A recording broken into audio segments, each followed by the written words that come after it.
Tá vendo? O que nós estamos vendo aqui hoje, sem ainda pular para o assunto da atualidade, o que nós estamos vendo aqui hoje no Rio, no Rio de Janeiro, em São Paulo, é o resultado de anos e anos de Estado mínimo na saúde. A destruição, o subfinanciamento da saúde. Né? Subfinanciamento, você tem um sistema único de saúde. Você vê agora,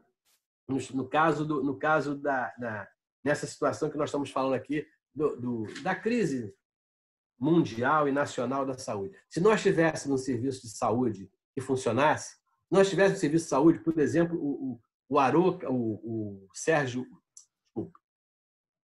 Temporão, ministro da Saúde, tentou e não conseguiu, mesmo no governo Lula, não conseguiu dar um passo à frente na criação do complexo industrial da saúde, em que a Fiocruz tem um papel primordial na produção de medicamentos, na produção de vacinas. Nós não poderíamos, se tivéssemos um complexo de saúde importante, nós temos um consumo muito grande, nós temos 210 milhões de habitantes. Não estaríamos, se tivéssemos feito esse serviço de dever de casa, hoje não estaríamos tendo que comprar da China, tendo que aguentar a China mandar respiradores errados. Ou seja, nós deixamos de fabricar algo que poderia ser fabricado e até vendido na rua da alfândega, na Saara, que é a máscara. Hoje as pessoas usam máscara em casa. Nós perdemos tudo isso, perdemos a confecção do que é necessário, os produtos necessários, aventais, máscaras, propés, luvas, até os equipamentos. Nós deixamos de produzir isso, hoje somos dependentes da China, porque temos tudo para fazer, como temos no medicamento, e os governos, todos eles, mesmo o governo Lula, teve muita dificuldade, com o ministro Temporão, teve muita dificuldade em compreender isso, né? Em compreender mesmo sendo o governo, a gente tem que fazer críticas àqueles que a gente concorda. Fui eleitor do Lula, mas, por exemplo, foi nesse governo, o governo da Dilma, que deixaram o capital estrangeiro entrar na saúde do Rio de Janeiro, do Brasil. Né? Então, a saúde, mesmo quando a gente tem um governo bem próximo, a gente, até hoje não entendeu a importância do SUS, que é o maior problema, que é o maior programa social do mundo. E se nós tivéssemos aplicado recursos nele, nós não tivéssemos a dependência, você veja só o quadro da dependência, tem um pequeno painel disso aqui. Nós estamos falando do Rio de Janeiro, que não há mais leitos para o coronavírus, etc, etc. Qual é a estrutura da saúde? Aqui no Rio de Janeiro nós temos 6,5 milhões de habitantes, né? No município do Rio de Janeiro. Os leitos de CTI da cidade, 30% dos leitos de CTI são públicos. 70% são privados. Ou seja, não é possível que, com o SUS do tamanho que tem, com a quantidade de unidades públicas que o Rio de Janeiro tem, o Rio de Janeiro tem hospitais públicos municipais, hospitais públicos estaduais, hospitais públicos federais. Nós temos mais hospitais federais do que qualquer unidade da federação. Não é possível que, depois de anos, nós tenhamos 30% de leitos de CTI públicos. E aí, num momento como esse, nós dependemos dos leitos da iniciativa privada. Está aí que é claro que vai acontecer isso. E a gente vai discutir até depois. Então, que SUS é esse? Que faz programas maravilhosos, como fez para o mundo inteiro, o exemplo do tratamento da AIDS, como tem um programa de transplante vitorioso. Ou seja, tudo aquilo que é muito caro, a iniciativa privada joga nas costas do poder público. O cara tem o SUS. O SUS é para quem? No Rio de Janeiro, 67%, 33% da população carioca tem plano de saúde e 67% não tem plano de saúde. Mas não dá para calcular isso. Quer dizer que, então, esses 33% não usam o SUS, não usam. Quando a coisa é cara, quando a doença é grave, quando é transplante, quando é AIDS, quando é cirurgia de alta tecnologia, esse cidadão que tem plano de saúde vai ao SUS. Porque o plano de saúde é uma fantasia. Desses 33% aqui no Rio de Janeiro, tem 33%, 30% com plano de saúde. São quase 1.800.000, vamos dizer. 1.800.000, 2 milhões de cariocas com plano de saúde. Só que 70% dos planos de saúde são planos de saúde que não valem nada. Plano de saúde barato, o patrão paga para o empregado. É um plano de saúde, esse menor padrão, o camarada só descobre que não tem direito a nada quando vai usar. Qual é o melhor plano de saúde? O melhor plano de saúde é aquele que você pode pagar. E aí, dependendo de quanto você paga, eu, quando era pediatra, quando trabalhava na pediatria, fazia muita sala de parto, eu avisava sempre para as pessoas, qual é o seu plano? É Banco do Brasil, é Caixa, mas qual é o seu plano?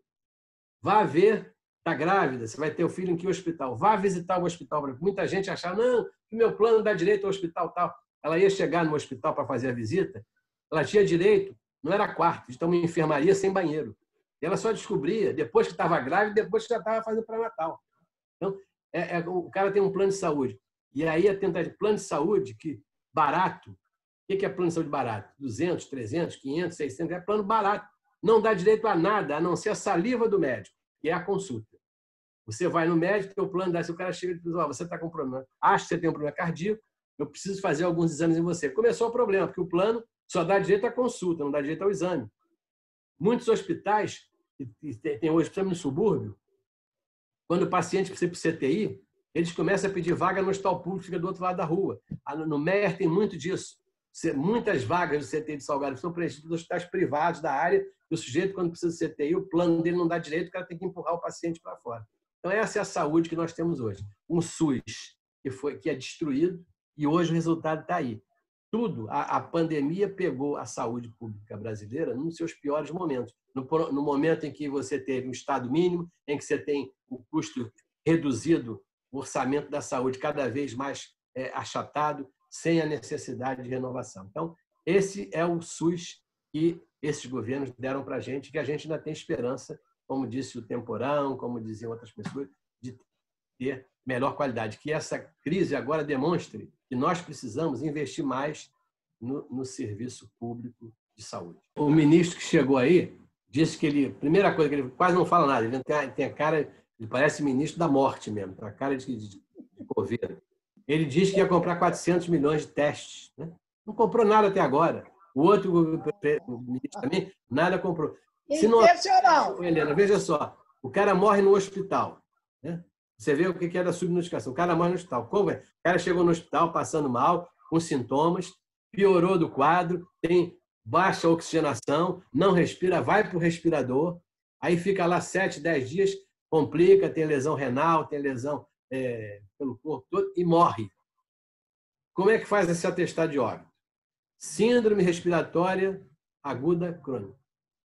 Não bota que é Covírus, não pode botar. Esse cara vai, o sangue dele é colhido, para esse paciente faz o teste. Mas ele morre sem o diagnóstico oficial, porque ele tem todo o quadro clínico, mas não tem o exame. Só entrará na estatística na hora que esse exame for feito e der positivo. Agora, e os outros que não têm sintomatologia, que têm a doença, ficam 7 dias com a doença e melhoram sem precisar de medicamento, sem precisar nada? Esses nunca vão ser feitos.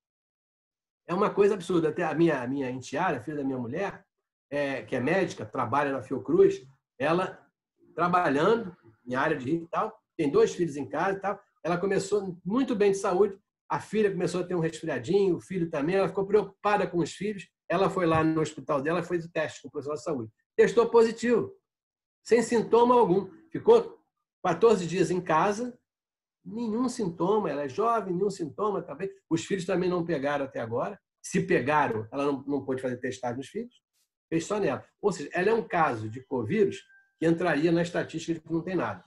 Sobre a subnotificação, que a Helena está perguntando, veja só, a subnotificação, primeiro, sem teste, você não tem como fazer a notificação. E todas as listas que aparecem, hoje aparece, por exemplo, a lista que apareceu ontem, aqui no Rio de Janeiro, deixa eu dar uma lida aqui, só são quantas mortes apareceram ontem. Apareceu a televisão dizendo, ontem morreram, tem um número aqui, meu Deus, 1.714 pessoas, mas só ontem 100 pessoas morreram no Rio. Não é verdade. O que aparece ontem, 100 mortes, são os exames que estavam na fila e ficaram prontos no dia de ontem. Então, essas 100 pessoas que apareceram ontem morreram uma semana atrás, há 10 dias atrás. A lista de óbitos que aparece hoje, como a lista de casos, não são de hoje, não são de ontem. São aquilo que está guardado. Por quê? Porque é uma fila enorme. Há mais de 500 exames na fila de pessoas que já morreram para saber se elas morreram com o coronavírus. Isso não anda. A subnotificação é porque você não tem condição de notificar. Dezenas e dezenas de pessoas têm coronavírus, não têm sintomatologia, estão andando pela rua transmitindo. Hoje o índice de infecção, de transmissão no Rio é de 1 para 4,8. Cada pessoa está infectando 4,8, quase 5 pessoas. Isso é um índice altíssimo. Teríamos que ter no máximo isso aqui de 1 para 1. Por que acontece isso? Porque as pessoas não sabem. Você está vendo quanta gente está andando na rua com máscara, sem máscara. O cara não sabe que tem a doença. Só aparece que tem a doença. O que é notificado? São os pacientes internados. São os pacientes que têm o diagnóstico feito. São internados, às vezes, sem precisar de CTI, porque cada vez mais a doença está mostrando que ela é grave, tem que internar muita gente, precisa de leitos. Nós não temos leitos suficientes hoje na cidade. Temos boa parte dos leitos da cidade, uma grande parte fechados, principalmente os leitos federais. O Ministério da Saúde é uma vergonha. A rede pública federal de saúde aqui no Rio de Janeiro está ociosa em relação ao coronavírus. Tem 800 leitos que não estão sendo utilizados. Por quê? Pelo que fizeram com o SUS. Não tem pessoal. Os últimos contratos, os últimos 5 anos, as pessoas contratadas aqui para o governo federal são contratos temporários, que agora 3.000 profissionais vão terminar o contrato agora em junho. São os últimos do governo. O Rio não faz concurso público para a área da saúde no governo federal há mais de 6 anos. Então, o que você tem? Hospitais como Bom Sucesso, Hospital dos Servidores, Lagoa, Ipanema, Andaraí, Jacarepaguá, são 6 hospitais federais. Os institutos de traumatortopedia, cardiologia e o Instituto do Câncer. Os hospitais universitários, Gafre Guimbe e Clementino Fraga do Fundão, todos eles com uma enorme quantidade de leitos fechados. Por quê? Porque não tem pessoal. Não contratam pessoal. Não tem possibilidade de botar gente para trabalhar. E o resultado é isso agora. Agora querem os leitos de uma hora para outra. Não tem jeito. A subnotificação é clara. Pode contar exatamente o que está dito aí pelos pesquisadores.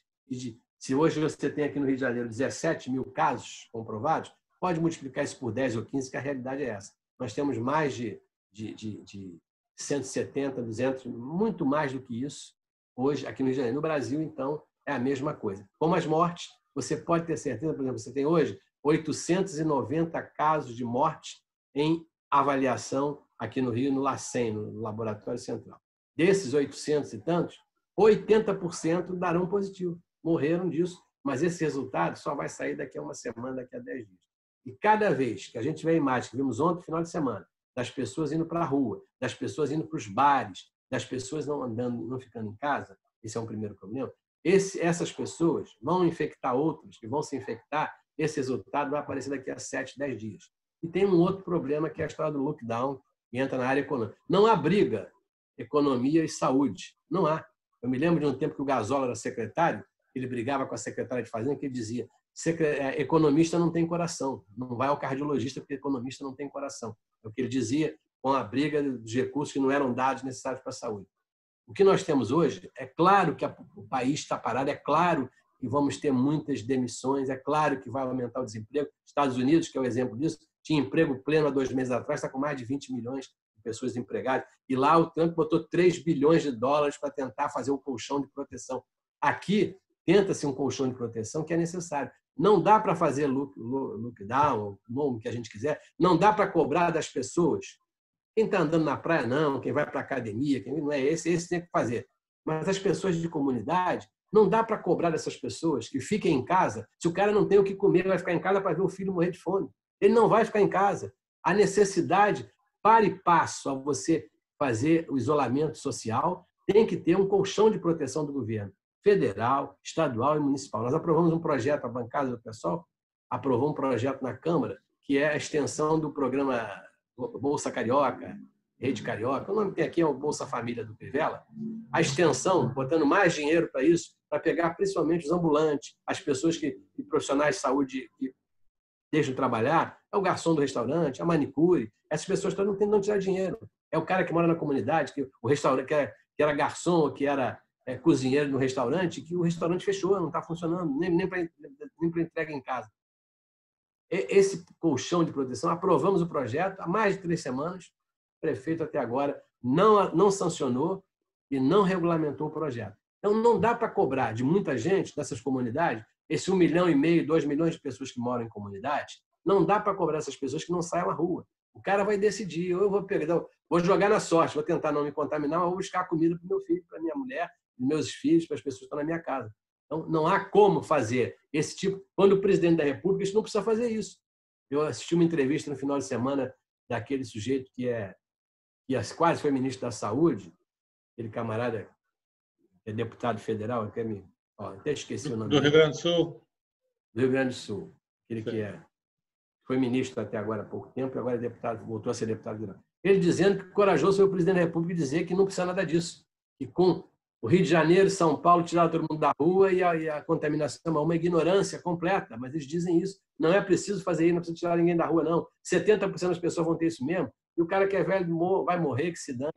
Então, se a gente não pensar no Rio de Janeiro, São Paulo, mas pensar no Rio de Janeiro, se a gente não tirar as pessoas da rua imediatamente, nós, em 1, 2 semanas, estaremos com todos os leitos abertos, novos, hospitais de campanha, tudo isso superlotado, sem condições de abrir mais hospitais, e não terão profissionais de saúde para isso tudo, não teremos respiradores para isso tudo, não teremos equipamento de proteção individual para todo mundo, e vamos assistir aquilo que vimos em outros países.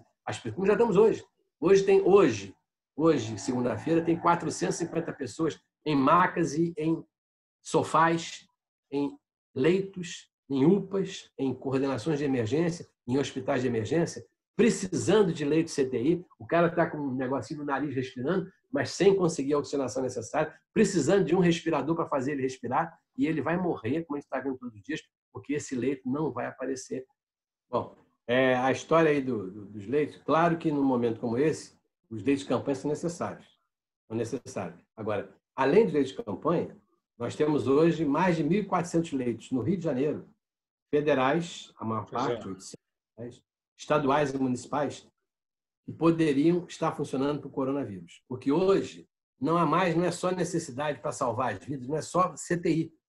As pessoas, às vezes, com uma boa oxigenação antecipada, existe um aparelhinho que bota no dedo do hospital, parece um pregador, que quando você se interna para fazer cirurgia, você bota aí, um pregador na mão que mostra a sua oxigenação.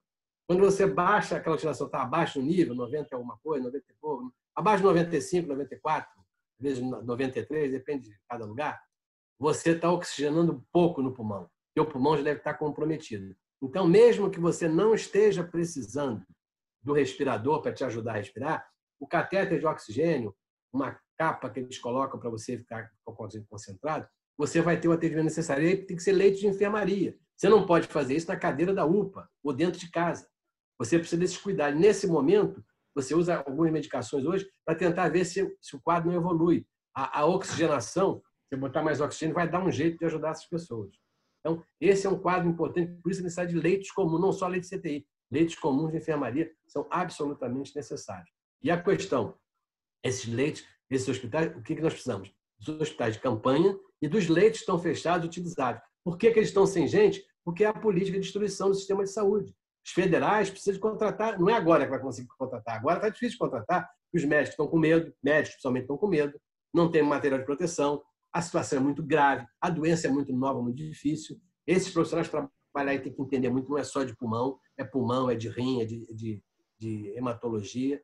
São pessoas que têm que estar muito bem preparadas para isso, e esses leitos têm que funcionar com essas pessoas. Por que não funciona? Por que está nessa situação? Porque os governos deixaram acontecer isso. A Prefeitura do Rio demitiu, no ano passado, 5.000 profissionais. Agora está atrás dele, não consegue contratar. Como é que você vai ter? O que vai acontecer? O quadro geral é o seguinte, nós estamos numa curva ascendente. Se as pessoas não saírem da rua, se continuarem como nós estamos hoje, com uma cobertura de 33% das pessoas só em casa, não chegar aos 70% das pessoas em casa, nós vamos ter uma evolução, uma pessoa contaminando 4, 5, vamos ter uma evolução rápida. Esses hospitais de campanha, hoje nós temos os hospitais de campanha que inauguraram no Rio, hoje está inaugurando mais um. Tem o do Rio Centro, tem o do Maracanã, hoje vai inaugurar o Parque dos Atletas. Tem aquele que o pessoal da Rede DOR abriu ali no quartel da Polícia Militar do Leblon.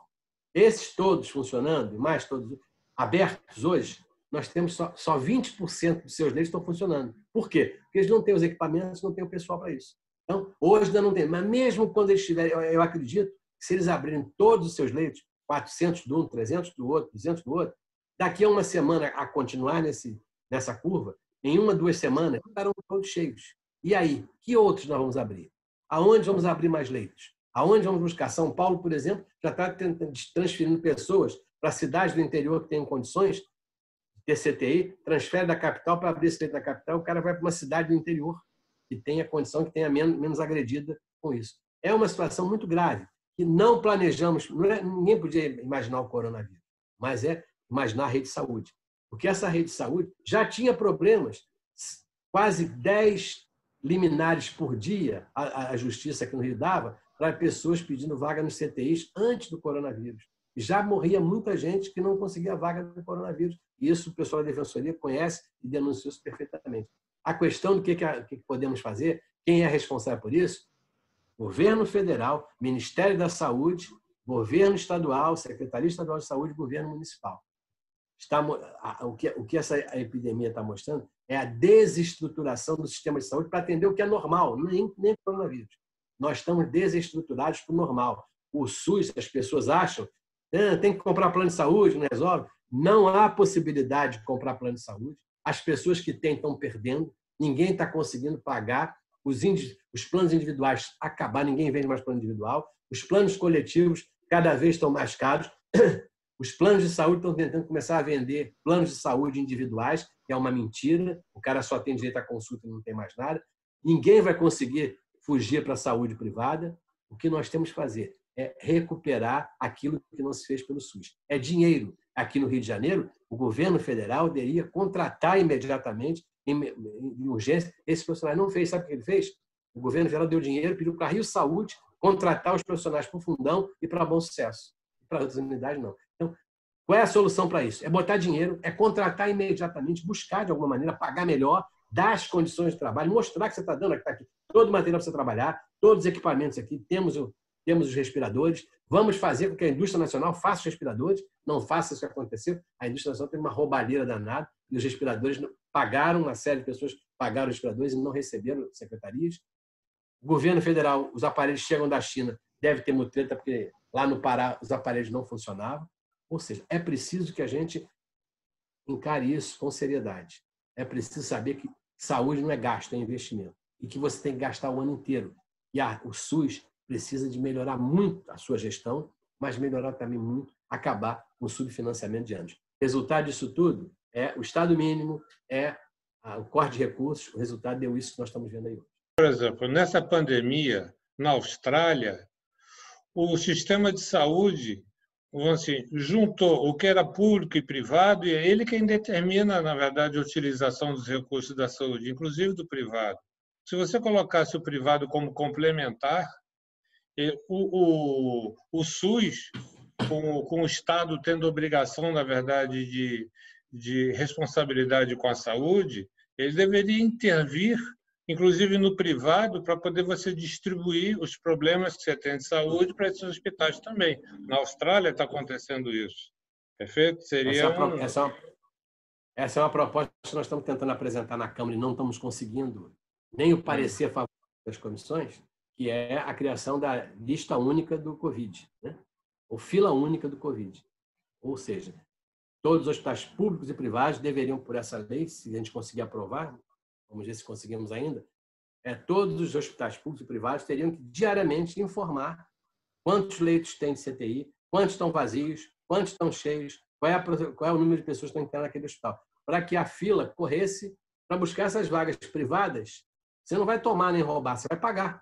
O poder público vai pagar o preço que o SUS manda.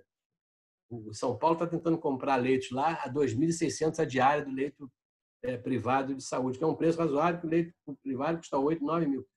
Esse preço é um preço que o SUS manda. Então, a gente queria aqui hoje uma lista única, uma fila única para esses pacientes.